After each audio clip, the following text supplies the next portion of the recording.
கொள்ளை அடிச்சிருக்கான், கலாண்டு வச்சிருக்கான். களவாணித்தனம் பண்ணி வச்சிருக்கான், கொள்ளை அடிச்சு வச்சிருக்கான்.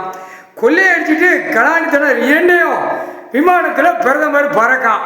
டெல்லி, மகாராஷ்டிரா, லட்சுமி சரஸ்வதி கணக்கு முக்கால் சத்தியம் கொள்ளை அடிச்சுட்டு கலாண்டு வச்சிருக்கான். இப்போ கொள்ளை அடிக்கிறதுக்கும் கலாண்டுக்கும் விமானத்தில் பிரதமர் உலக நாடு கையை குலுக்கி பிரதமராக எல்லா பயிலையும் உட்காந்து கொள்ளை அடிப்போம் கலாமோ கொள்ளை அடிப்போம்னு உட்காந்துருக்கான். முக்கால் சத்தியம் இல்லை கேடு கட்ட வேலை டெல்லி.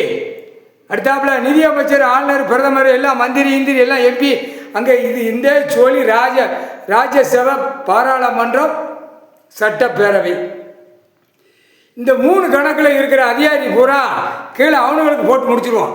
கொள்ளை அடிச்சு வச்சிருக்க, கலாண்டு வச்சிருக்க, உங்களுக்கெல்லாம் போடையில் தரப்படம் விமானப்படம் எல்லாம் செக் பண்ணுவான். கவர்மெண்ட் கணக்கில் பூராமே செக் பண்ணுவான், எல்லாமே அடைக்க. இப்போ கணக்கு விட்டு கணக்கு கடவுள் எழுதிடுவார். நீதிமான், நீதி அரசர். முக்கால் சத்தியம் கொள்ளையடிச்சிருக்கான், கலாண்டிருக்கான். டெல்லி பிரதமர், குடியரசுத் தலைவர், ஜனாதிபதி, நிதியமைச்சர், ஆளுநர் எல்லாரும் கலாண்டிருக்காங்க. முக்கால் சத்தியம்.